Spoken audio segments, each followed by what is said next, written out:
Saludos. A lo largo de este video vamos a hablar sobre una de las armas más importantes del asedio de la Edad Media, incluso una de las más poderosas antes de la llegada de la pólvora, el fundíbulo de contrapeso. Para lo cual se aplicará un análisis mecánico por tres métodos. Dos teóricos y un experimental, de un fundíbulo de contrapeso, mediante el uso de argumentos de energía cinética y potencial, para obtener y estudiar la relación del alcance y la velocidad del proyectil con respecto al centro de masa elegido en la viga del fundíbulo, el uso de dos contrapesos de distinta masa y el uso de dos ángulos de tiro diferentes. Para lo cual se diseñó un fundíbulo de contrapeso ligero, el cual pudiese adaptar la masa del contrapeso, la ubicación del centro de masas de la viga y el ángulo de tiro. A partir de este instrumento diseñado, se realizaron lanzamientos con las variaciones de los factores previamente descritos. Estos con la finalidad de obtener la velocidad inicial y el alcance del trayecto descrito por el proyectil y poder comparar datos con los métodos que proponen la obtención de la velocidad y el alcance mediante las relaciones entre la masa del proyectil, la masa del radio y la masa de la viga. Se obtuvieron resultados positivos. Los investigadores. De igual manera, se tiene como objetivo reforzar conocimientos de ley de la conservación de energía potencial y energía cinética, vistos de manera tanto teórica como en otras máquinas simples. Entonces, introduzcamos algunos conceptos importantes para el desarrollo de este planteamiento. El fundíbulo fue una de las armas de asedio más importantes durante el periodo medieval, debido a su alta eficacia y a la ausencia de mecanismos más poderosos para derribar muros o lanzar objetos sobre ellos. Su existencia data del siglo XII o XIII en China. No obstante, los imperios que mejoraron y ocuparon más esta tecnología fueron el Imperio Mongol y el Imperio Islámico. Incluso hay registros como el libro Kitaf-Nik fi al-Manayakik, 1462 después de Cristo, en el cual se habla sobre el fundíbulo y cómo construir uno. Cabe destacar que en su época, el fundíbulo fue una mejora a la catapulta de torsión. Su importancia fue tan alta que incluso existen reportes de historiadores de la época que arrojan a que las primeras armas biológicas fueron los fundíbulos mongoles que lanzaron cadáveres de los enfermos por peste negra, Yersinia pestis, a la ciudad de Cafa, actual Feodesia, en la península de Crimea. El diseño de un fundíbulo consta de una masa pesada unida al extremo corto de una viga pivotada. Al otro extremo de la viga se encuentra una onda, que al ser soltada la viga comienza a adquirir una alta velocidad y lanza un proyectil. Un extremo de esta onda está conectada a la viga por una punta o gancho. Cuando la viga se acerca a la posición vertical, el extremo de la onda se desliza del gancho y el proyectil queda en libertad de movimiento. Antes de hablar sobre la energía potencial o la energía cinética, cabe destacar dos conceptos importantes que también giran en torno al fundíbulo: el brazo de palanca y el momento de torsión. Se puede definir el brazo de palanca de una fuerza como la distancia perpendicular que hay de la línea de acción de la fuerza al eje de rotación. Este concepto es dependiente de la dirección y del sentido de la fuerza aplicada. En el caso de que la fuerza sea aplicada sobre el eje de rotación, no se producirá ninguna acción de ninguna fuerza efectiva. En el caso de que la fuerza aplicada no sea perpendicular al brazo, se deberá realizar un pequeño desarrollo geométrico con el tal de encontrar la distancia perpendicular. El momento de torsión o torque se puede definir como una tendencia que se genere un cambio en el movimiento rotacional. El momento de torsión se puede expresar de la siguiente manera: el momento de torsión representado por la letra tau va a ser igual a la fuerza aplicada por un radio, el cual se considera desde el origen de donde se aplica la fuerza. Véase que el radio debe de ser perpendicular a la fuerza aplicada. Se puede apreciar que el momento de torsión es el caso general del brazo de palanca. Además, cabe mencionar que el signo del momento de torsión es importante debido a que describe si el movimiento se realiza en sentido de las manecillas del reloj, magnitud negativa, o si se realiza de manera contraria, magnitud positiva.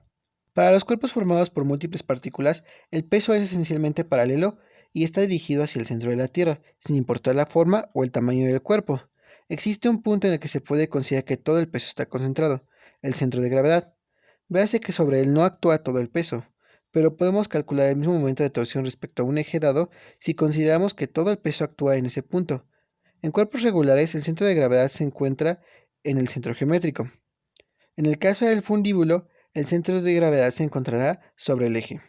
La energía potencial es un concepto que está ligado al cambio de energía como producto de la fuerza por la distancia que se desplaza esta fuerza. En el caso de la energía potencial gravitacional, la fuerza implicada es el peso, por lo cual la expresión se puede ver de la siguiente manera.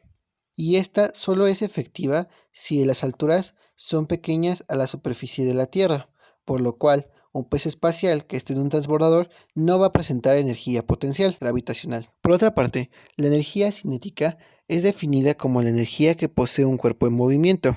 En muchos sistemas, ambas energías están relacionadas por la ley de la conservación de la energía. La ley de la conservación de la energía habla sobre la existencia de una cantidad llamada energía que no cambia a pesar de los diferentes procesos que tenga el sistema. Incluso se puede ver una relación más estrecha de la energía potencial y la energía cinética, si se ve en términos del trabajo.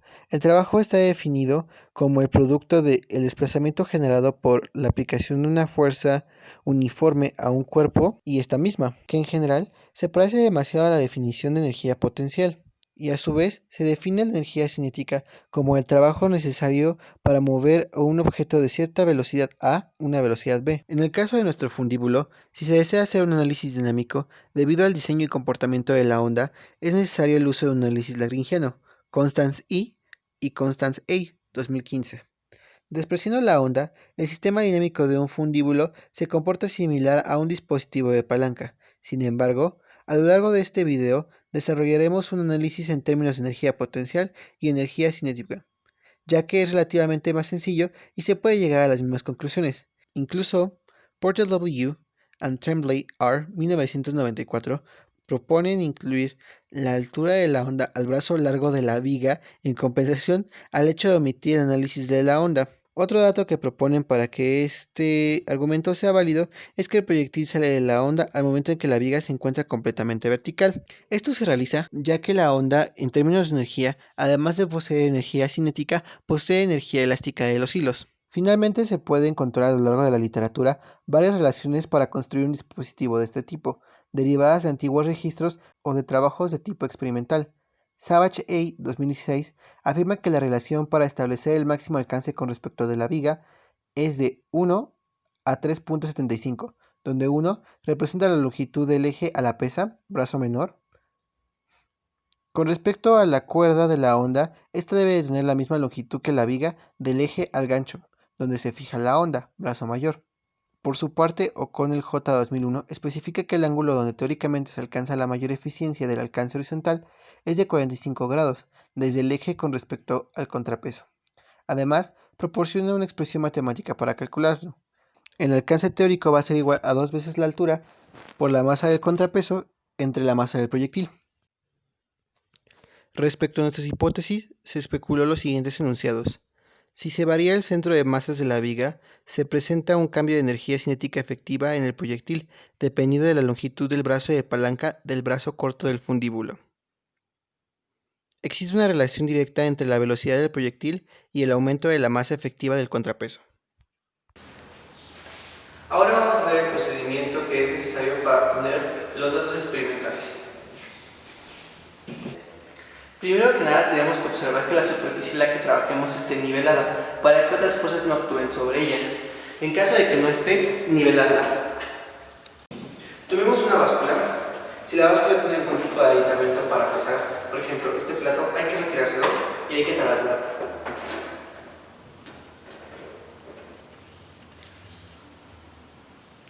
Una vez la báscula talada, hay que pesar la viga y registrar este peso, de tal manera que con este peso podamos obtener la masa efectiva de los contrapesos. Para la presión de los contrapesos, volveremos a añadir el plato a la báscula, la volvemos a talar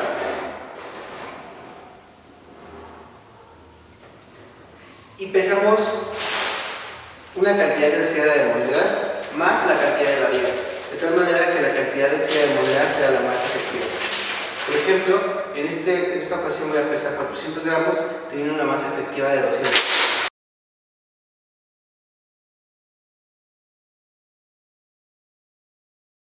Posteriormente, voy a proceder a poner la masa dentro de la caja de contrapeso.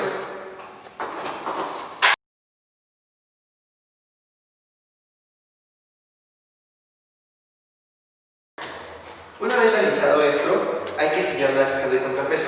Se ocupará una bolsa y una liga.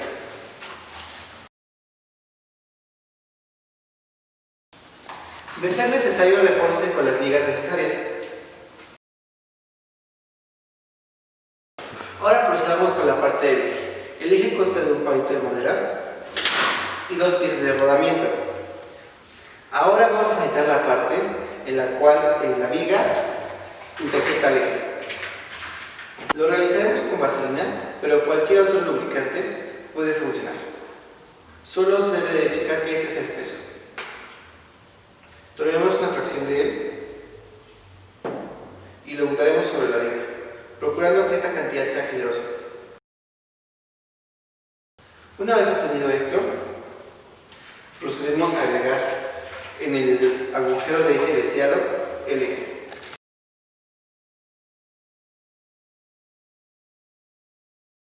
Ponemos la primera pieza de rodamiento, la segunda pieza de rodamiento,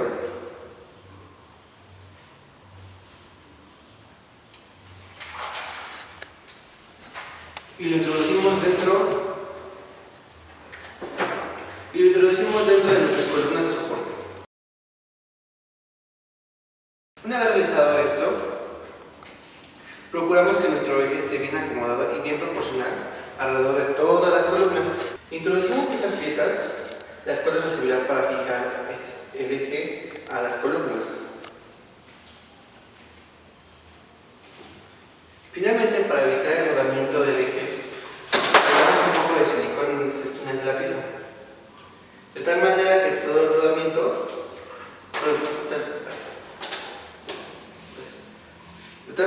toda la rotación se concentre solamente en esta parte de la viga. Ahora se cargará el proyectil. Primero hay que pesar el proyectil que se vaya a utilizar, registrarlo, cargar el proyectil dentro de la onda. Ahora procederemos al lanzamiento.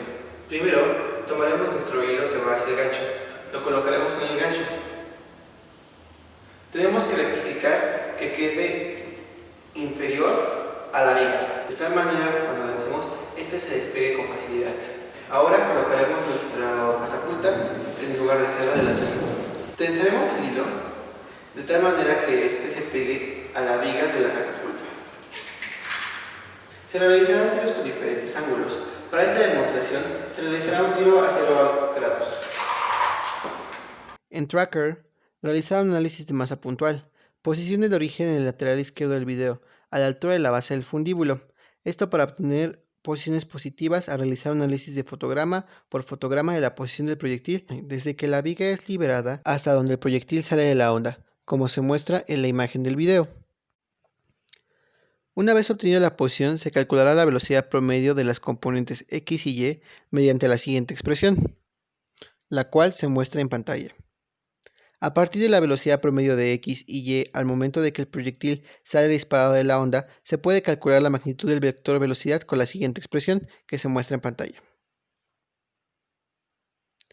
Ya que se conocen las componentes de la velocidad inicial y no se conoce el ángulo con certeza, utilizaremos la siguiente expresión para encontrar el alcance. Para realizar el análisis energético del fundíbulo, se tomarán dos posiciones. La primera, la posición inicial, antes de que el proyectil sea lanzado, y la segunda, cuando el proyectil apenas se separa de la onda, suponiendo que la viga se encuentra completamente vertical. A estos puntos los llamaremos A y B respectivamente. Haciendo las manipulaciones necesarias, se muestra a continuación la ecuación de la energía para el punto A. Para el punto B, debemos de observar que tanto el contrapeso y el proyectil poseen energía cinética y potencial. Además, la viga está rotando, por lo cual posee energía cinética, que depende directamente de su momento de inercia y de la velocidad angular, por lo cual la energía del sistema se verá de la siguiente manera, tomando en cuenta que el momento de inercia va a ser 1/3 de la masa de la viga. Además que el proyectil y la masa tienen la misma velocidad angular que la viga, por lo cual se puede generar una expresión para despejar la velocidad angular, la cual sería la velocidad del proyectil entre el brazo largo. Por otro lado, también se puede representar la velocidad del contrapeso en términos de la velocidad del proyectil, mediante la siguiente expresión, el brazo corto sobre el brazo largo por la velocidad del proyectil. Por ley de la conservación, se pueden igualar ambas expresiones para poder despejar la velocidad al cuadrado. Realizando algunos cambios de variable, los cuales se muestran en el video, podemos llegar a la siguiente expresión. Por Porter W. 1977, sabemos que el alcance a 45 grados, ángulo de mayor eficacia, se puede expresar de la siguiente manera. Realizando algunas manipulaciones algebraicas, el alcance queda de la siguiente manera. Por esas ecuaciones y las propuestas por O'Connell J. 2001, que se muestran a continuación en la pantalla, calcular la velocidad y el alcance máximo. Realizar porcentajes de discrepancia de los valores obtenidos con respecto al alcance y velocidad experimentales. Se obtuvieron varios resultados, tanto experimentales como teóricos. No obstante, a continuación solo se van a mostrar las tablas de porcentajes de discrepancia de velocidad al cuadrado y de amplitud, ya que estas engloban la mayor parte de esos resultados, y nos muestra lo que realmente nos concierne con respecto al análisis comparativo. Una de las cosas más interesantes que nos percatamos durante el análisis de la posición del proyectil fue el comportamiento de sus gráficas, ya que ellas trazaban un movimiento polinomial de cuarto grado. No obstante, lo que en realidad sucedió fue que se describieron dos movimientos. El primero, un movimiento pendular generado por la viga de la catapulta, como se puede apreciar. Y el segundo, al momento de soltar la onda, un movimiento parabólico. Se puede observar que un cambio en la masa del contrapeso genera un aumento creciente de la velocidad, si su peso es mayor al de la viga. En caso de que sea igual, este llegará a su punto de equilibrio. Por su parte, el ángulo de tiro genera un cambio en la trayectoria que describe el proyectil. Además, pero no menos importante, el cambio de la proporción de los brazos influye directamente en la energía que aprovecha el proyectil. Incluso en términos dinámicos, podemos observar que un brazo C más chico que un brazo B tiene un menor momento de torsión, puesto que su brazo de palanca es más chico. Uno de los puntos más importantes sobre la discusión gira en torno a la onda, puesto que se puede apreciar que los métodos anteriores solo ofrecen una aproximación. Para un análisis con mayor exactitud es necesario el uso de un análisis lagrangiano, dificultando los cálculos de velocidad y de alcance.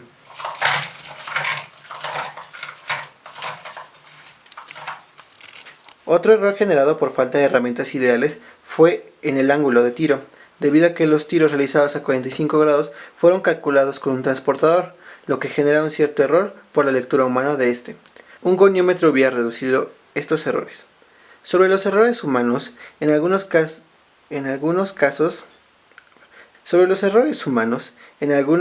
algunos tiros se pudieron ver afectados por la forma en la que se acomodó la onda y si se aplicó algún tipo de impulso extra.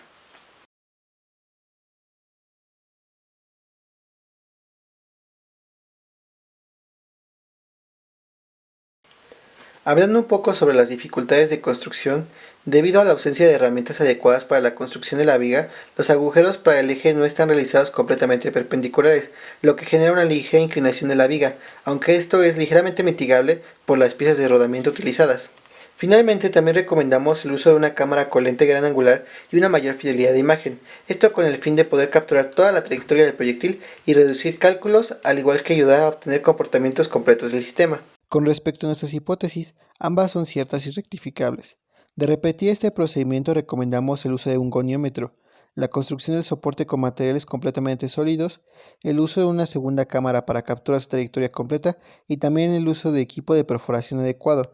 Con respecto al análisis en base a la literatura, se puede comprobar que una mayor eficiencia del tiro se alcanza a los 45 grados y que no forzosamente se debe de cumplir la proporción de viga 1:3.75 propuesta por Savage A. Aunque en general, el brazo que conecta el gancho de la onda al eje debe ser mayor al que sostiene el contrapeso. Cabe recalcar que se utilizó protección ocular mientras se cargaba y se dejaba soltar la viga de la catapulta. Recomendamos ampliamente el uso de las gafas protectoras para evitar accidentes.